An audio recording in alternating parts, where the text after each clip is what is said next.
Dios les bendiga, hermanos, en esta tarde. Estamos agradecidos con el Señor de que nos da la oportunidad de estar una vez más en su casa de oración. Continuamos adelante con los evangelios sinópticos. Vamos a comenzar nuestro estudio del día de hoy en Mateo capítulo 12, del verso 1 en delante. La semana pasada estábamos hablando de qué manera las personas hacían preguntas difíciles al Señor. Estuvimos hablando de la pregunta sobre el ayuno.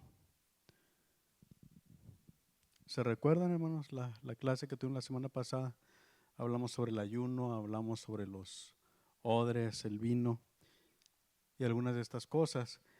En esta tarde vamos a comenzar hablando de un tema que es de mucha controversia dentro del cuerpo o de la iglesia cristiana, que es el día de reposo.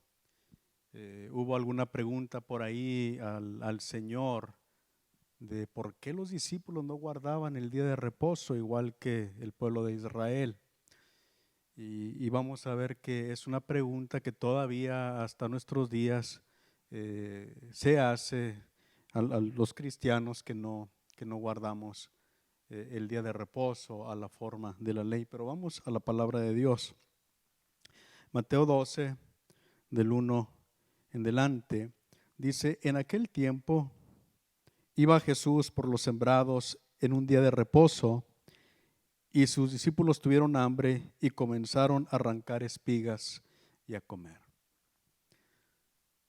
Mire, van por el camino, pasan por unos sembrados y los discípulos tienen hambre y comienzan a arrancar espigas y a comer. No era algo malo que los discípulos estaban haciendo. Realmente para Dios y al pueblo de Dios, Israel, eso no era considerado un hurto. En nuestros días usted métase a arrancarle nueces a un nogal y va a tener problemas. Pero en el tiempo de Israel, Dios había provisto en la ley que aquel que tenía tierras no debía de cosechar hasta lo último, sino que debía de dejar algunas espigas por ahí para que la gente pobre y aquellos que andaban por el camino pudieran ir y arrancar para que ellos también pudieran comer. Entonces, lo malo no es que los discípulos tuvieron hambre y comenzaron a arrancar espigas y a comer. Sin embargo, mire lo que acontece con los fariseos. Dice: viéndolo los fariseos le dijeron: he aquí tus discípulos hacen lo que no es lícito hacer en el día de reposo. ¿Qué es lo que estaban haciendo? Trabajo, estaban trabajando en el día de reposo, estaban arrancando espigas. En la palabra de Dios, en la ley, no hablaba específicamente acerca de arrancar espigas, si eso era violar el día de reposo o no. Pero el pueblo de Israel, los religiosos, tenían no solamente el Torah y no solamente el Tanaj, que son las escrituras que nosotros tenemos en el Antiguo Testamento, sino que ellos también tenían sus enseñanzas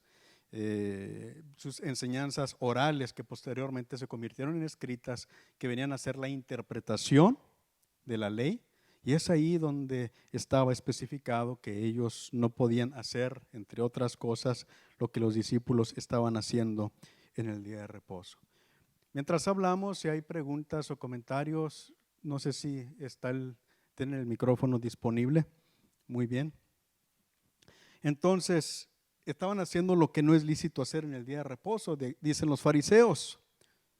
Pero les dijo: ¿no habéis leído lo que hizo David cuando él y los que con él estaban tuvieron hambre? ¿Cómo entró en la casa de Dios y comió los panes de la proposición, que no les era lícito comer ni a él ni a los que con él estaban, sino solamente a los sacerdotes? Este relato, hermanos, se encuentra en el primer libro de Samuel, capítulo 21, Eh, David había sido el hombre que Dios había usado para traer libertad al pueblo de Israel. Hacía un tiempo que se había enfrentado al gigante filisteo, a Goliat, aquel que aterrorizaba a los ejércitos de Israel. Y en este tiempo, de alguna manera, el pueblo de Israel estaba atemorizado de los filisteos, pero cuando David vence a aquel filisteo, los filisteos de alguna manera se doblegan y el pueblo de Israel se siente más confiado y David se había convertido en un héroe en Israel. Al principio aquello, por supuesto, había agradado a Saúl, pero con el tiempo se recuerdan que entraba David por ahí y luego la gente cantaba: Saúl mató a sus miles y David a sus 10,000. Y entonces aquello comenzó a provocar celo en el corazón de Saúl. Y Saúl, dice la palabra de Dios, que venía un espíritu malo sobre él. Y entonces llegó el momento en que Saúl se había decidido a matar a David. Y David era un hombre que habitaba en el palacio, que habitaba cerca del rey. Pero en esta ocasión que Saúl se ha decidido a matarlo, David tiene que huir de aquel lugar y va huyendo y no lleva provisiones, escapó en la noche. Entonces llega a la tierra de Nob, ahí llega a donde está el sacerdote y le dice: ¿tienes algo de comer? No va David solo, lleva algunos hombres con él. Y el sacerdote le dice: solamente tengo los panes de la proposición. Los panes de la proposición, hermanos, eran cada día de reposo en el lugar santo del templo. Se ponían 12 panes representando las 12 tribus de Israel. La palabra proposición también quiere decir presencia. Entonces esos panes simbolizaban la presencia de Dios. Entonces cada día de reposo ellos ponían 12 panes en una mesa limpia que tenían ahí en el lugar santo, y ahí duraban hasta el siguiente día de reposo. Y luego cuando llegaba el siguiente día de reposo, el sacerdote retiraba aquellos panes y ponía panes nuevos en aquella mesa, y el sacerdote y los sacerdotes y su familia comían de los panes de la proposición, pero solamente él, solamente los sacerdotes y aquellos que estaban limpios, que estaban libres de toda impureza, podían comer de aquellos panes. Otra vez, el sacerdote, su familia, si ellos estaban puros. No quiere decir de que cualquier gente que estuviera pura podía comer, no. El sacerdote y su familia, los sacerdotes, que si estaban puros, podían comer del pan, los demás no. Pero llega David ante el sacerdote y le dice: tenemos hambre, ¿tienes algo para comer? Y le dice el sacerdote: lo único que tenemos es este pan sagrado, pero si ustedes se han mantenido puros y por lo menos se han mantenido lejos de mujer, les puedo dar de este pan. ¿Era correcto eso de acuerdo a la ley?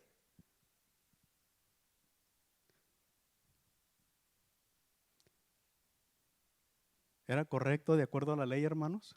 ¿Quién podía comer de ese pan? Únicamente los sacerdotes. Mas sin embargo, miramos que no hubo juicio en contra de David. Miramos que de alguna manera el Señor está decretando o está diciendo que hay veces que no necesariamente se tiene que cumplir toda la ley al pie de la letra.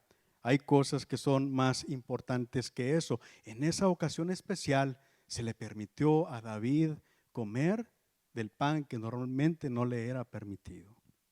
Entonces, de alguna manera, el Señor se está comparando con David, porque David comió del pan que supuestamente no podía comer, y ahora él lleva a sus discípulos, y los discípulos de alguna manera están como no obedeciendo al día de reposo.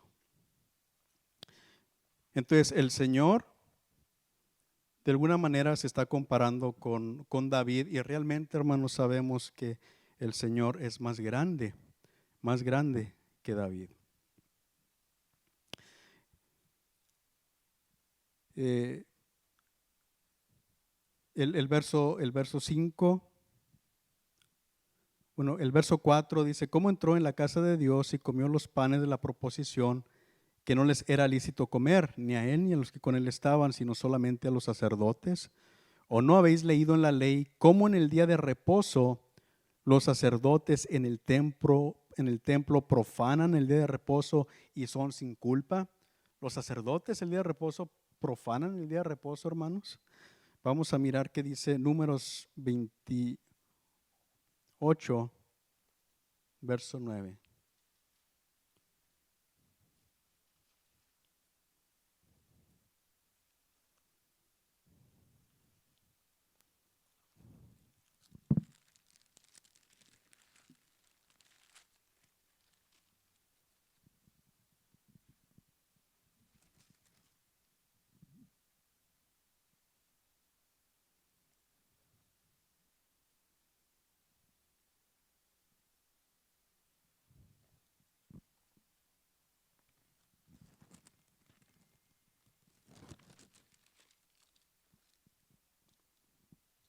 Dice la palabra de Dios, número 28, 9: mas el día de reposo, 2 corderos de un año sin defecto y 2 décimas de flor de harina amasada con aceite como ofrenda con su libación, es el holocausto que cada día reposo, además del holocausto continuo y su libación.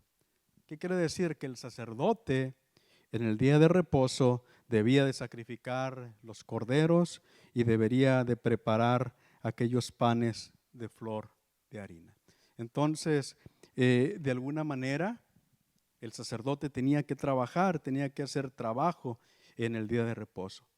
Entonces, lo que el Señor está diciendo es que a veces se puede contravenir una ley ceremonial en caso de una necesidad apremiante, en caso de una situación apremiante como fue con David y los panes santos, o que también a veces para adorar o para cumplir con la palabra de Dios.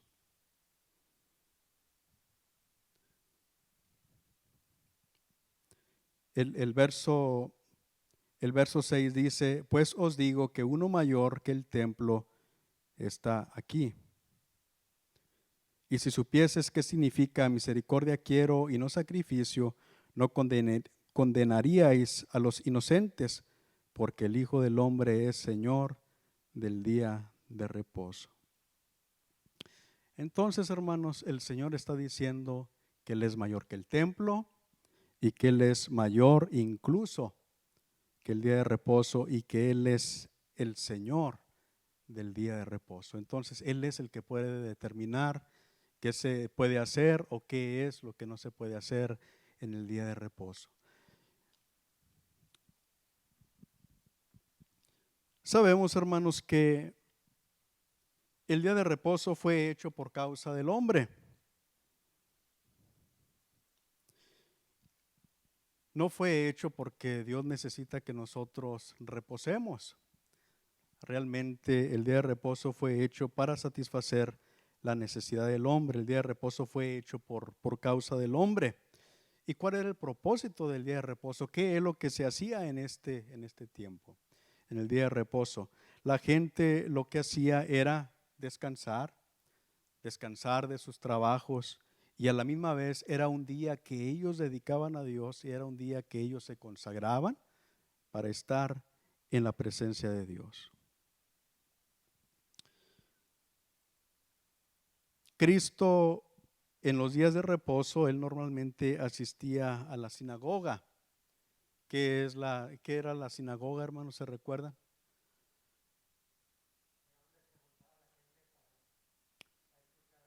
Únicamente había templo en Jerusalén, pero en las demás ciudades donde había judíos tenían sinagogas, que es el lugar donde ellos se juntaban, y normalmente se juntaban el día de reposo, los sábados. Entonces, ¿el Señor realmente violentaba el día de reposo o lo guardaba?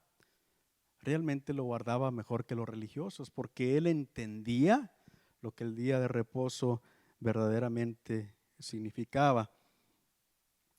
En el verso 7 dice: y si supierais qué significa misericordia quiero y no sacrificio, no condenaríais a los inocentes. Dios se agrada más de la misericordia que del sacrificio. Entonces, de nada valía que la gente ofreciera su religiosidad, sus ceremonias y sus cosas, y su corazón estaba lejos de Dios. Porque en el día de reposo, ellos podían hacer bien, porque eso era bueno delante de Dios. Y realmente, hermanos, podemos decir la hipocresía de los religiosos, porque hacía unos días antes, en un día de reposo, el Señor había estado en la sinagoga y luego había abierto el rollo del libro de Isaías, y luego había leído ahí y había dicho: hoy se ha cumplido esta escritura en sus ojos. ¿Se recuerdan?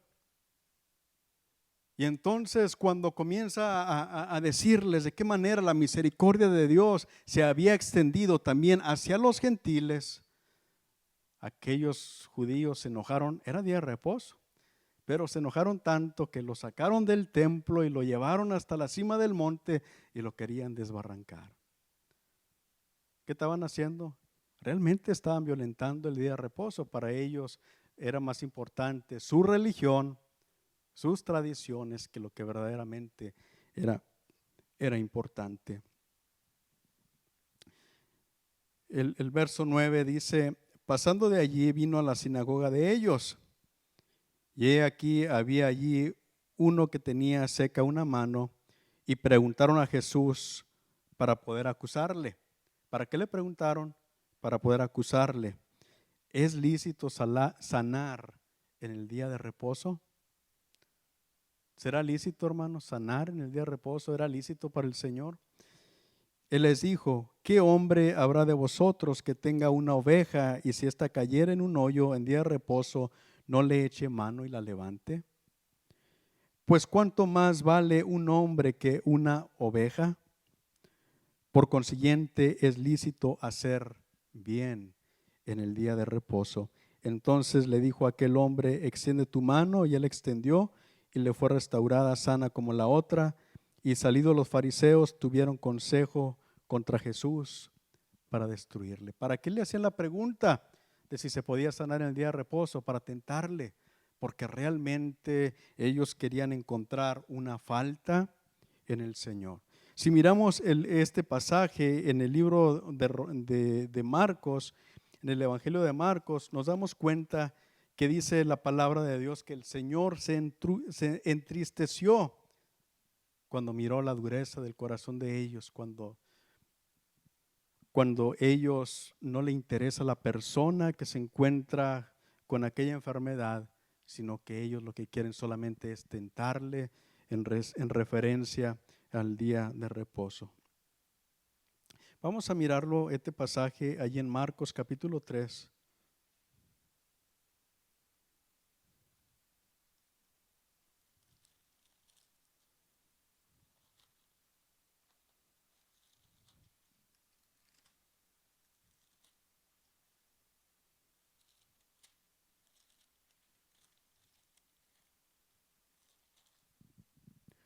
Otra vez entró Jesús en la sinagoga y había allí un hombre que tenía seca una mano, y le acercaban para ver si en el día de reposo le sanaría, a fin de poder acusarle.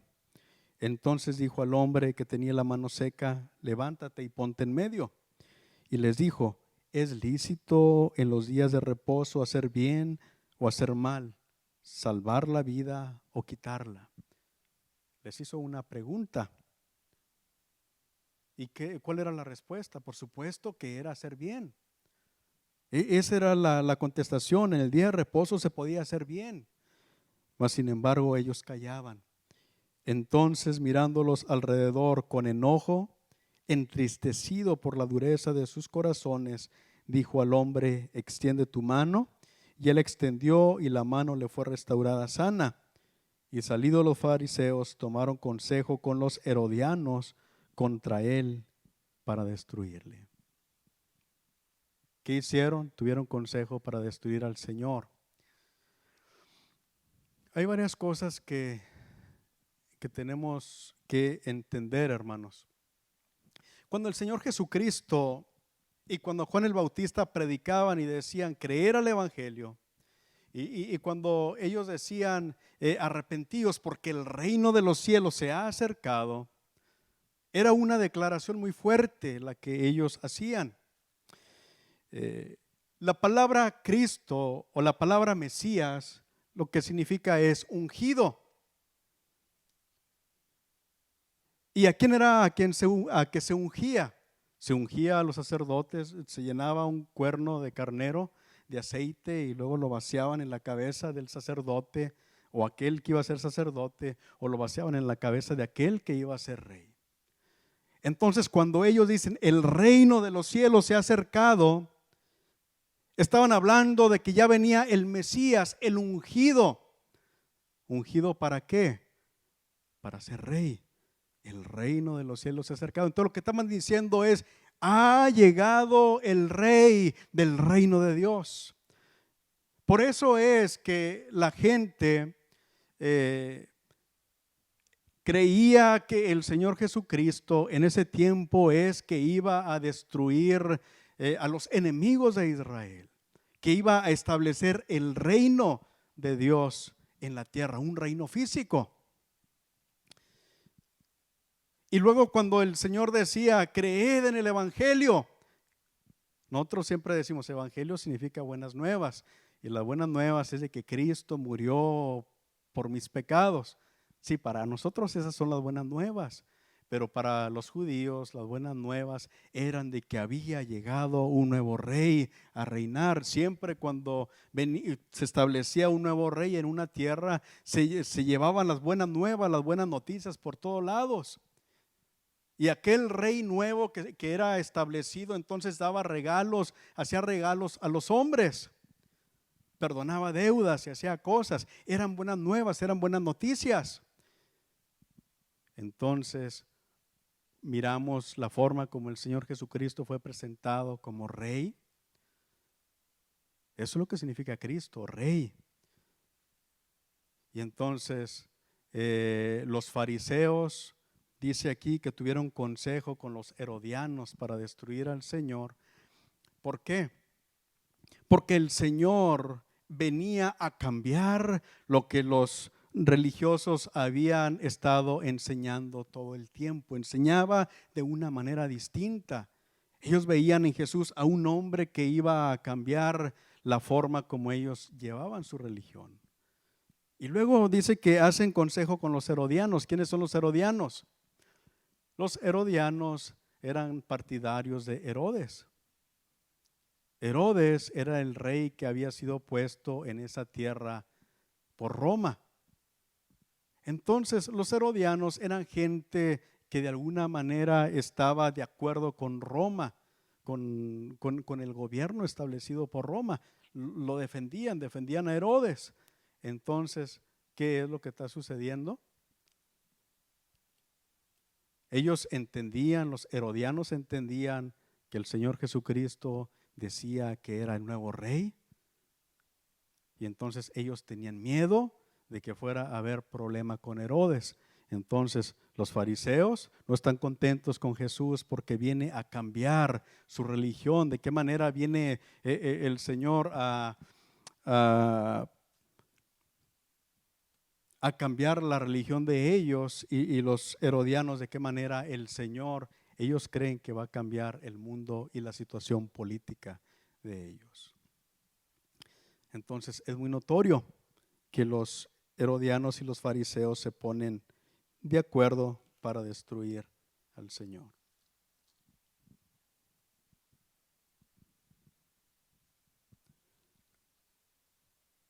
Muy bien. ¿Qué creemos nosotros sobre el día de reposo, hermanos? ¿Qué dice la palabra de Dios sobre el día de reposo? Han sido varias las veces que se nos ha hecho esta pregunta: ¿por qué nosotros como cristianos no celebramos el día de reposo? ¿Por qué no guardamos el día de reposo? ¿Por qué guardamos el domingo y no el sábado como el día sagrado?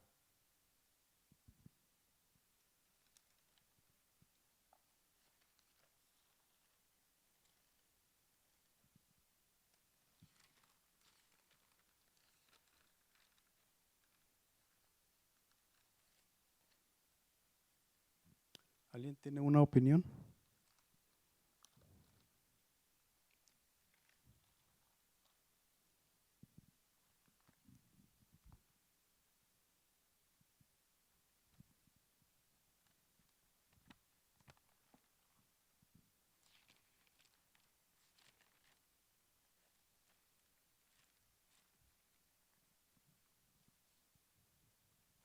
Gloria a Dios.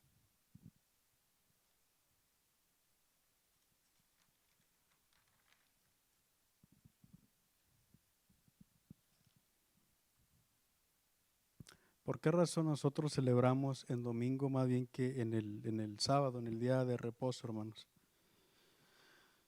Vamos a mirar algunas cosas. Vamos a mirar primeramente Marcos capítulo 16, verso 9.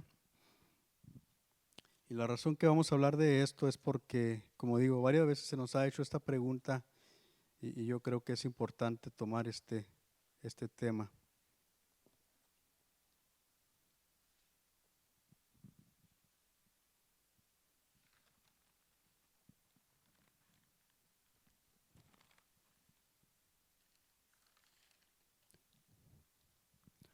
Marcos 16, 9.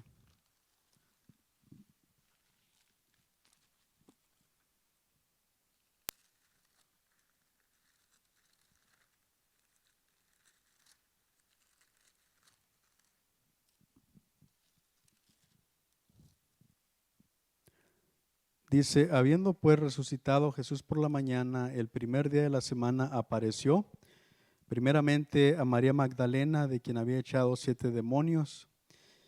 Y yendo ella lo hizo saber a los que habían estado con él, que estaban tristes y llorando. Entonces, ¿qué fue lo que aconteció el primer día de la semana? El Señor Jesucristo resucitó. No resucitó el día sábado, no resucitó el día de reposo, sino que resucitó el primer día de la semana.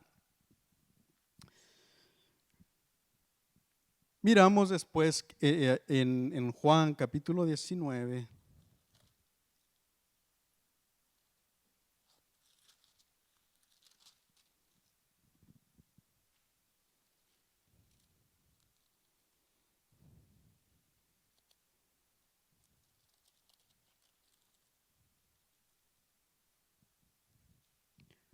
Juan 20, 19, perdón, dice: cuando llegó la noche de aquel mismo día, el primero de la semana, estaban las puertas cerradas en el lugar donde los discípulos estaban reunidos por miedo de los judíos. Vino Jesús y puesto en medio de ellos les dijo: paz a vosotros. Entonces el Señor resucita el primer día de la semana, y luego aparece a los discípulos cuando ellos están reunidos el primer día de la semana. Dice la palabra de Dios que ese día no estaba Tomás ahí. Una semana después, Tomás está ahí y vuelve a aparecer el Señor para, para animar, para fortalecer a Tomás. ¿Cuándo? El primer día de la semana. Entonces, miramos que la iglesia cristiana también se congregaba en el primer día de la semana. Hechos capítulo 20, verso 7.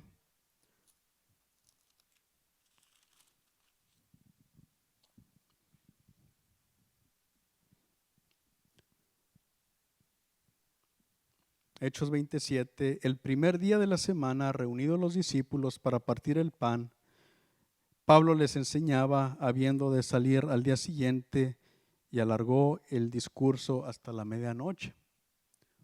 ¿Cuándo se habían reunido y cuándo estaba predicando Pablo? El primer día de la semana. Primera de Corintios, capítulo 16.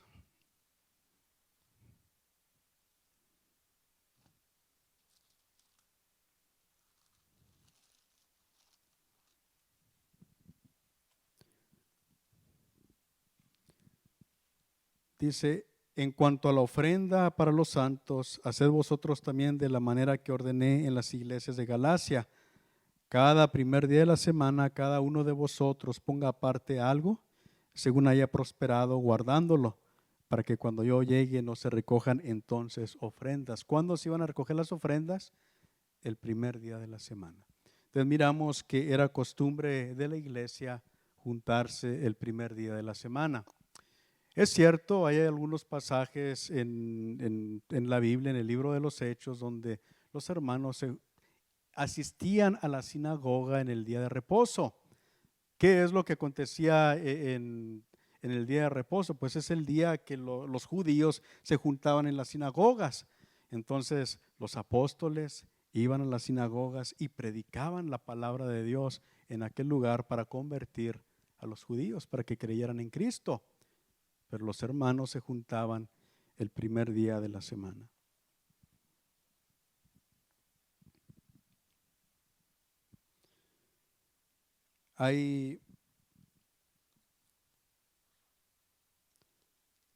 Vamos a Levítico capítulo 23.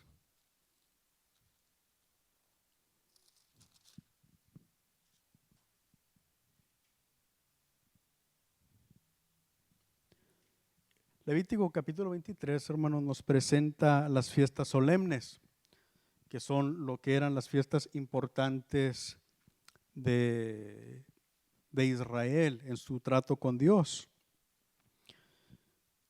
El verso 1 dice, habló Jehová a Moisés diciendo, habla a los hijos de Israel y diles, las fiestas solemnes de Jehová, las cuales proclamaréis como santas convocaciones, serán estas. Entonces, había algunas fiestas que ellos debían de guardar. Miren lo que dice el verso 3, 6 días se trabajará, mas el séptimo día será de reposo, santa convocación, ningún trabajo haréis. Día de reposo es de Jehová en donde quiera que habitéis. Estas son las fiestas solemnes de Jehová, las convocaciones santas a las cuales convocaréis en su tiempo. Entonces, todas las semanas tenían un día de reposo que era el último día de la semana. Se trabajaban 6 días y el séptimo día ellos tenían que reposar para dedicar ese día a Dios. Miramos que en este mismo capítulo encontramos 7 fiestas importantes para el pueblo de Israel. 7 fiestas que se denominan como fiestas solemnes. Tenemos la Pascua, luego tenemos los panes sin levadura y luego tenemos la fiesta de las primicias y luego la fiesta de las cosechas. Bueno, son varias fiestas, son 7 fiestas y miramos que cada una de ellas tiene algo que ver, de alguna manera representa lo que Cristo Jesús iba a hacer. La Pascua obviamente representaba la muerte, la crucifixión de Cristo. Los panes sin levadura hemos dicho que son la levadura representa el pecado. Entonces los panes sin levadura representaban una vida sin pecado y representan el tiempo cuando Jesús murió, cuando estuvo muerto. Pero lo importante que quiero enfatizar es en el verso 10. Era la fiesta que se consideraba la fiesta de las primicias. Dice, habla con los hijos de Israel. Levítico 23:10 dice, habla a los hijos de Israel y diles, cuando hayáis entrado en la tierra que yo os doy y sequéis su mies, traeréis al sacerdote una gavilla por primicia de los primeros frutos de vuestra siega, y el sacerdote mecerá la gavilla delante de Jehová para que seáis acepto. El día siguiente del día de reposo la mecerá. ¿Qué era la fiesta de las primicias? La fiesta de las primicias representaba a aquel que resucitó, el primero que resucitó de entre los muertos para Dios. ¿Sabe qué representa? La resurrección de Cristo Jesús. ¿Y cuándo se celebraba esto? Un día después del día de reposo. Obviamente, el día de reposo era una fiesta, solemne, pero de alguna manera se celebraba un día después del día de reposo. ¿Qué? La resurrección de Cristo. Desde el Antiguo Testamento, desde la ley, encontramos eso. En el verso 15 dice: y comeréis desde el día que sigue al día de reposo, desde el día en que ofrecisteis la gavilla de la ofrenda mecida, 7 semanas cumplidas serán. Hasta el día siguiente del séptimo día de reposo, contaréis 50 días, entonces ofreceréis el nuevo grano a Jehová. Esta era, hermano, la fiesta de las cosechas, que nosotros conocemos como la fiesta de Pentecostés. ¿Sabe qué acontece el día de Pentecostés? Para los judíos, ellos celebraban la cosecha. Era el día cuando ellos presentaban su cosecha delante de Dios y hacían fiesta. Y también dice la palabra de Dios que era el día siguiente del séptimo día de reposo. No se celebraba en el día de reposo, sino un día después. Simbólicamente o paralelamente, podemos decir, se tipificaba que estos eventos iban a acontecer en un domingo. Y si miramos la palabra de Dios, ¿qué día resucitó el Señor? ¿El día de reposo? No, resucitó un domingo. Y el día de Pentecostés, ¿en qué día aconteció? ¿Fue en un sábado? No, fue en un domingo también. ¿Qué celebraban los judíos? El día de Pentecostés celebraban la cosecha. Era el día cuando ellos presentaban la cosecha delante de Dios. Para nosotros, hermanos, el día de Pentecostés representa el inicio de la iglesia cristiana. Les dije anteriormente que los judíos esperaban, para ellos Cristo era el rey del reino de Dios. Entonces ellos esperaban que en algún momento el Señor iba a establecer el reino de Dios en la tierra. Por eso es que en algunos momentos dice la palabra de Dios que venían a donde Él estaba y lo querían convertir en rey. Y luego cuando el Señor muere, los judíos, los discípulos se sentían tristes, desalentados, porque el Señor, en que ellos confiaban que iba a restaurar a Israel, había muerto. Y luego de repente se dan cuenta que el Señor resucita. De acuerdo a la fiesta de las primicias, el Señor resucita de entre los muertos. Y entonces, en una de sus apariciones, en Hechos capítulo 1, verso 6, los discípulos le preguntan: Señor, ¿entonces restaurarás el reino a Israel en este tiempo? Ellos esperaban que el Señor iba a restaurar el reino a Israel en ese tiempo. Y el Señor les dice: no les toca a ustedes conocer, verso 7, no os toca a vosotros conocer los tiempos y las sazones que el Padre puso en su sola potestad. Y el verso 8 dice: pero recibiréis poder cuando haya venido sobre vosotros el Espíritu Santo, y me seréis testigos en Jerusalén, en toda Judea, en Samaria y hasta lo último de la tierra. Entonces ellos todavía estaban esperando que Israel iba a ser restaurado. Si el Señor pudo incluso vencer a la misma muerte, nadie lo puede detener, y Él va a establecer el reino a Israel. Pero el Señor les dice: no les toca a ustedes conocer los tiempos, que solamente el Padre sabe. Para ustedes es importante saber esto: quédense en Jerusalén, busquen a Dios, y va a venir el Espíritu Santo sobre ustedes dentro de no muchos días. ¿Cuándo acontece esto? En el día de Pentecostés, en lo que era la fiesta de la cosecha. La iglesia cristiana, hermanos, marca su origen en el día de Pentecostés. Antes de este día, los discípulos habían estado simplemente orando, no participando en el mundo. Pero el día que el Espíritu Santo desciende sobre ellos, En ese momento se levantan, dice la palabra de Dios, Pedro con los 11 y comienza a predicar la palabra de Dios y 3,000 personas se convirtieron. ¿Qué se celebraba? El día de la cosecha. ¿Y qué día fue este? Fue el día domingo. Entonces, para mí, hermanos, es muy notorio que cuando se establecieron estas fiestas que representaban lo que es la iglesia cristiana, la fiesta de las primicias y la fiesta de Pentecostés, decía la palabra de Dios, un día después del día de reposo. Aunque este día de reposo, de celebración, podía caer en cualquier día, podemos decir que era algo simbólico de que todo esto iba a ser en el día domingo. Muy bien. Vamos a mirar, hermanos,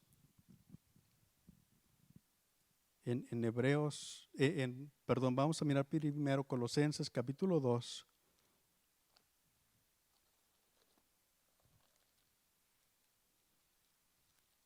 Bueno, antes de Colosenses, vamos al libro de los Hechos.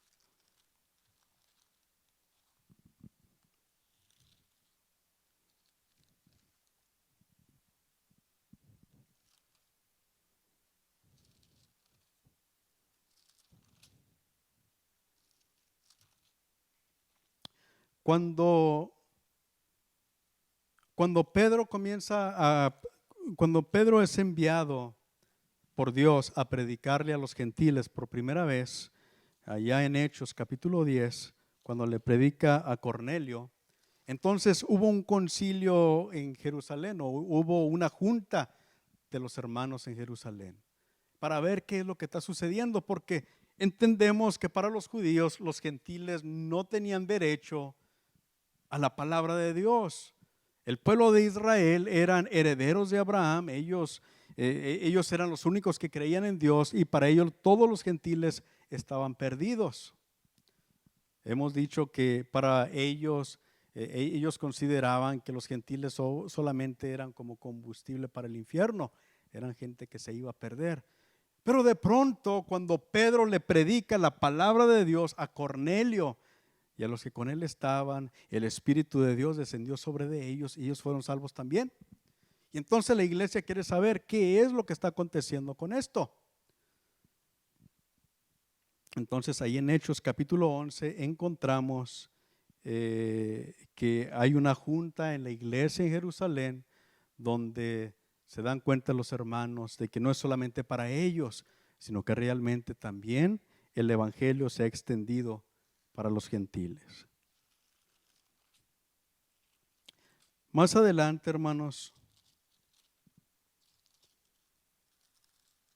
cuando los hermanos miran que los gentiles también comienzan a creer en la palabra de Dios, salen hermanos cristianos, judíos, y empiezan a ir a los diferentes lugares donde hay hermanos gentiles y comienzan a enseñarles a guardar la ley. Dice, si ustedes quieren servir a Dios, pues tienen que guardar los ritos y las ceremonias de la ley. Entonces, viene a haber otra junta en la iglesia en Jerusalén.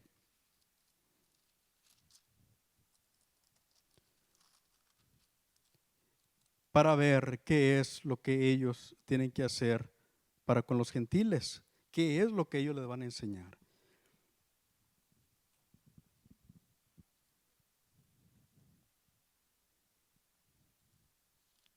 Y entonces dice la palabra de Dios que ellos se pusieron de acuerdo y dijeron que todo lo que los gentiles tenían que hacer era abstenerse de ahogado, de idolatría y de fornicación. ¿Qué quiere decir esto? Que no tenían que guardar todos los ritos de la ley, que solamente ellos tenían que guardarse de idolatría, de fornicación y de comer sangre, y eso es lo único que le iban a enseñar a los gentiles que ellos tenían que guardar. Eso lo podemos mirar allí en el libro de Hechos. se me escapó el capítulo exacto donde se encuentra eso. Hechos 15, hermana.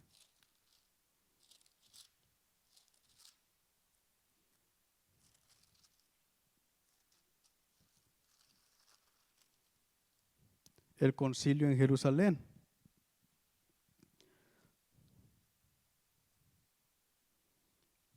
En el verso 7, bueno, en el verso 6, Hechos 15, 6 dice, y se reunieron los apóstoles y los ancianos para conocer este asunto, y después de mucha discusión, Pedro se levantó y les dijo, varones hermanos, vosotros sabéis como ya hace algún tiempo que Dios escogió que los gentiles oyesen por mi boca la palabra del evangelio y creyesen.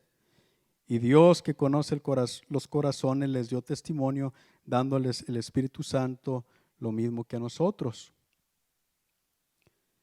Vamos al verso 19.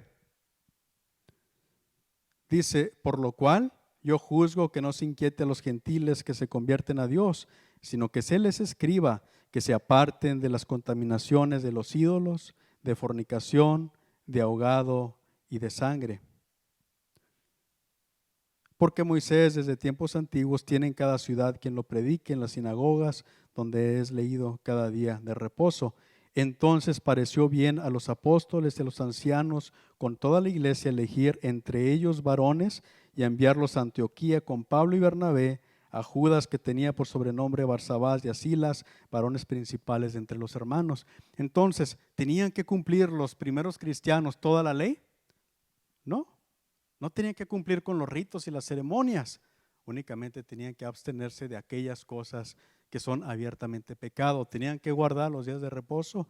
No, eso fue lo que los primeros cristianos, la iglesia en Jerusalén, decidió que los cristianos, después de orar y escudriñar la escritura, se dieron cuenta de que los gentiles no tenían que guardar los ritos y las ceremonias de la ley. Ahora sí vamos a Colosenses capítulo 2.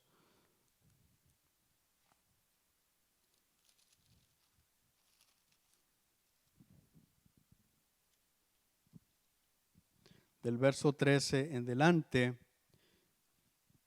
Y a vosotros, estando muertos en pecados sin la incircuncisión de vuestra carne, os dio vida juntamente con él, perdonándoos todos los pecados, anulando el acta de los decretos que había contra nosotros, que nos era contraria, quitándola de en medio y clavándola en la cruz, y despojando a los principados y a las potestades, los exhibió públicamente, triunfando sobre ellos en la cruz.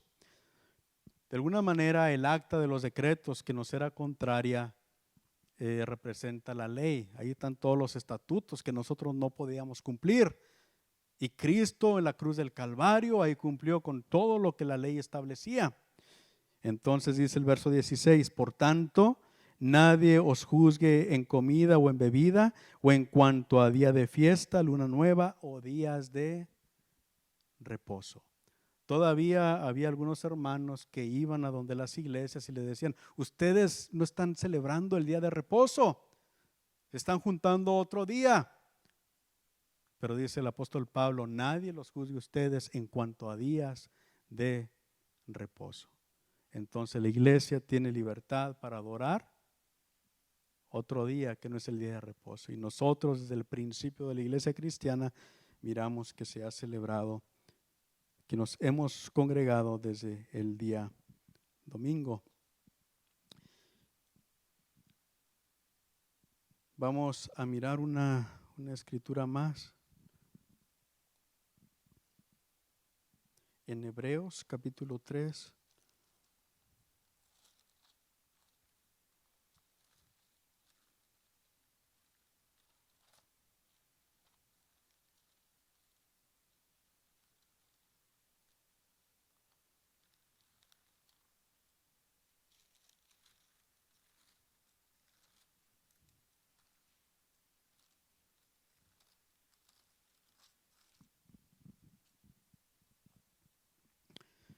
Hebreos capítulo 3, en el verso 16 dice, ¿quiénes fueron los que habiendo oído le provocaron? ¿No fueron todos los que salieron de Egipto por mano de Moisés? ¿Y con quienes estuvo él disgustado 40 años? ¿No fue con los que pecaron, cuyos cuerpos cayeron en el desierto? ¿Y a quienes juró que no entrarían en su reposo, sino aquellos que desobedecieron? Y no vemos que no pudieron entrar a causa de su incredulidad. Temamos pues, no sea que permaneciendo alguna promesa de entrar en su reposo, alguno de vosotros parezca no haberlo alcanzado. Porque también a nosotros se nos ha anunciado la buena nueva, ¿cuál? De entrar en el reposo del Señor, como a ellos, pero no les aprovechó al oír la palabra, por no ir acompañada de fe en los que oyeron. Pero los que hemos creído entramos en el reposo de la manera que dijo: por tanto, juré en mi ira, no entrarán en mi reposo, aunque las obras suyas estaban acabadas desde la fundación del mundo. Pero la primera parte del verso 3 que dice: los que hemos creído entramos en el reposo de la manera que dijo. ¿Qué es lo que dijimos? Que Cristo es el cumplimiento de todas las ceremonias, de todos los ritos, de todas las fiestas de la ley. Entonces los que estamos en Cristo hemos entrado ya en el reposo del Señor. El verso 11, Hebreos 4:11 dice: procuremos pues entrar en aquel reposo para que ninguno caiga en semejante ejemplo de desobediencia. ¿Qué tenemos que hacer? Procurar entrar en aquel reposo para no caer en semejante ejemplo de desobediencia. ¿Qué es lo que tenemos que hacer entonces? Dice: porque la palabra de Dios es viva y eficaz y más cortante que toda espada de dos filos, y penetra hasta partir el alma y el espíritu, las coyunturas y los tuétanos, y discierne los pensamientos y las intenciones del corazón. Y no hay cosa creada que no sea manifiesta en su presencia, antes bien todas las cosas están desnudas y abiertas a los ojos de aquel a quien tenemos que dar cuenta. ¿Cuántas veces hemos leído ese texto? La palabra de Dios es viva y eficaz y más cortante que toda espada de dos filos, y pocas veces nos damos cuenta que está relacionado con el reposo del Señor. Entonces dice la palabra de Dios que procuremos entrar en el reposo del Señor. ¿Qué es lo que tenemos que hacer? Obedecer a la palabra de Dios. ¿Cuál es nuestra responsabilidad? Ahora que nosotros hemos creído en Cristo, obedecer al Señor, vivir para Él, vivir en obediencia, y eso es lo que a nosotros nos hace entrar en el reposo del Señor.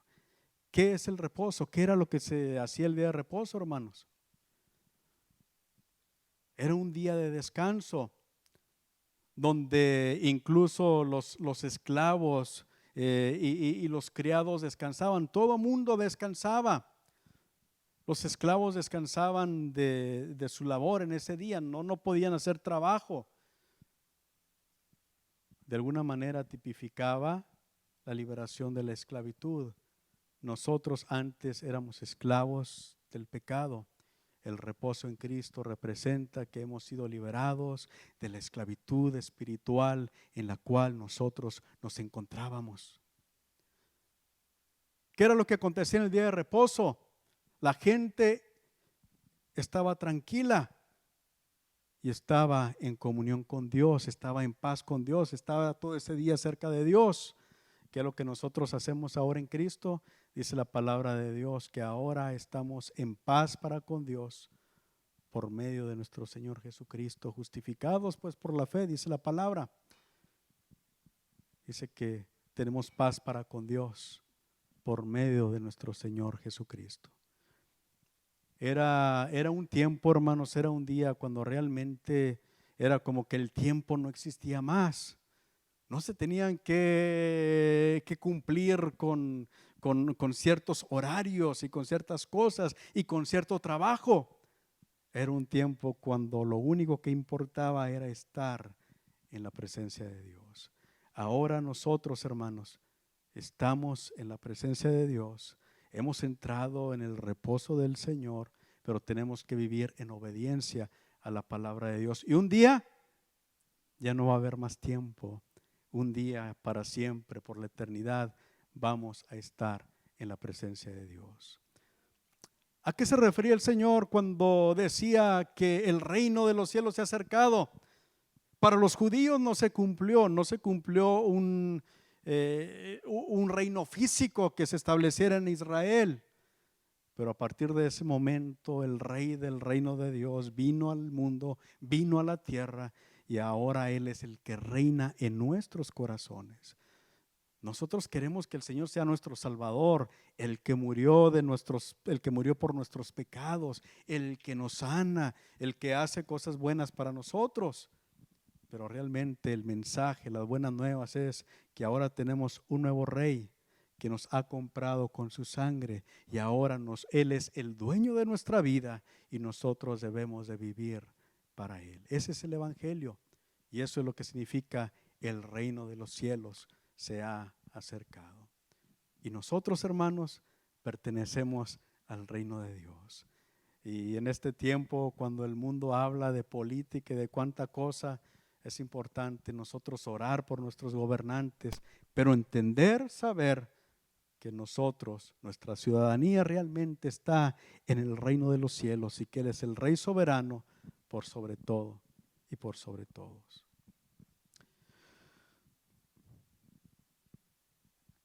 ¿Hay comentarios, hermanos?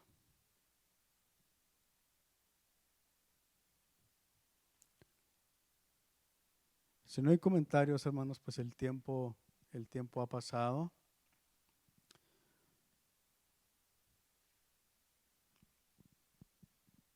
Voy a pedir al hermano Armando si nos despide en una oración, por favor.